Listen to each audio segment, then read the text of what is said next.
विदेशों में खालिस्तानियों के हौसले बुलंद होते जा रहे हैं। रविवार की रात अमेरिका में खालिस्तानियों ने भारतीय कॉन्सुलेट में आग लगा दी। खालिस्तानी कट्टरपंथियों ने रात 1:30 बजे से 2:30 बजे के बीच भारतीय वाणिज्य दूतावास में आग लगा दी। हालांकि सैन फ्रांसिस्को फायर डिपार्टमेंट ने इसे तुरंत बुझा दिया।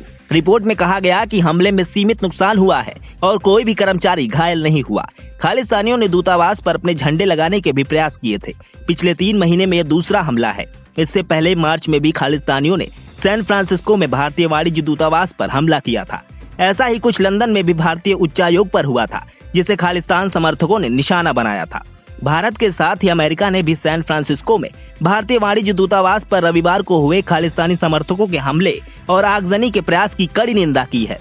अमेरिकी विदेश विभाग के प्रवक्ता मैथ्यू मिलर ने ट्वीट किया, अमेरिका सैन फ्रांसिस्को में भारतीय वाणिज्य दूतावास के खिलाफ बर्बरता और आगजनी के प्रयास की कड़ी निंदा करता है।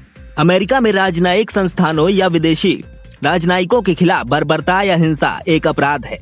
भारत सरकार और भारतीय अमेरिकियों ने इसकी कड़ी निंदा की थी और इसके लिए जिम्मेदार लोगों के खिलाफ तत्काल कार्रवाई की मांग की है। उधर कनाडा में खालिस्तानी समर्थकों ने सोमवार को भारत के खिलाफ एक धमकी भरा पोस्टर जारी किया था। उन्होंने पिछले महीने मारे गए आतंकवादी हरदीप सिंह निज्जर की हत्या के लिए भारतीय राजनयिकों को जिम्मेदार ठहराया।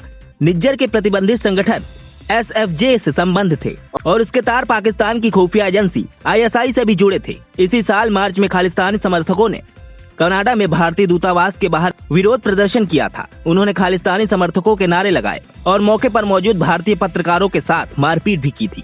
वहीं कनाडा, UK और अमेरिका के बाद ऑस्ट्रेलिया में खालिस्तानी जहर फैलने लगा है। यहाँ पर भी भारत के हाई कमिश्नर और काउंसिल जनरल पर खालिस्तानी पोस्टर्स लगे हैं, जिन पर भारतीय राजनयिकों की भी तस्वीर है। इन पोस्टर्स में इन राजनयिकों को खालिस्तानी लीडर निज्जर का हत्यारा करार दिया गया है। पोस्टर्स के अलावा मेलबर्न में 8 जुलाई को भारतीय दूतावास तक 1 मार्च की भी तैयारी कर ली गई है। पोस्टर्स की जानकारी ऐसे समय में आई है जब भारत के विदेश मंत्री S जयशंकर की तरफ से बताया गया, साथी देशों से खालिस्तानियों को जगह न देने का अनुरोध किया गया है। हमारे जो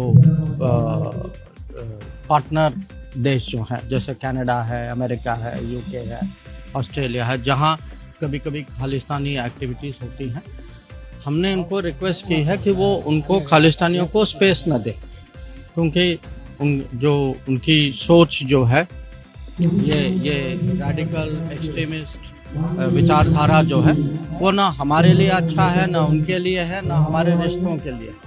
तो ये जो पोस्टर का विषय जो है ये हम जरूर उन सरकारों से उठाएंगे। हो सकता है कि हम अभी तक, क्योंकि ये कल परसों ही निकला था, हो सकता है कि अभी तक हो भी। दरअसल ऑस्ट्रेलिया इस साल की शुरुआत से ही खालिस्तानी गतिविधियों का गढ़ बना हुआ है। 29 जनवरी को यहाँ पर मेलबर्न में खालिस्तानी समर्थकों और भारत समर्थकों के बीच झगड़ा हुआ था। खालिस्तानी समर्थक पंजाब की आजादी के लिए जनमत संग्रह के नाम पर इकट्ठा हुए थे। इसके बाद मेलबर्न से लेकर सिडनी और कैनबरा में कुछ मंदिरों को भी निशाना बनाया गया। जिस तरह से खालिस्तानी का सांप एक बार फिर से विदेशों में फैल रहा है, ऐसे में समय आ गया है कि इन जहरीले सांपों को वक्त रहते कुचल दिया जाए।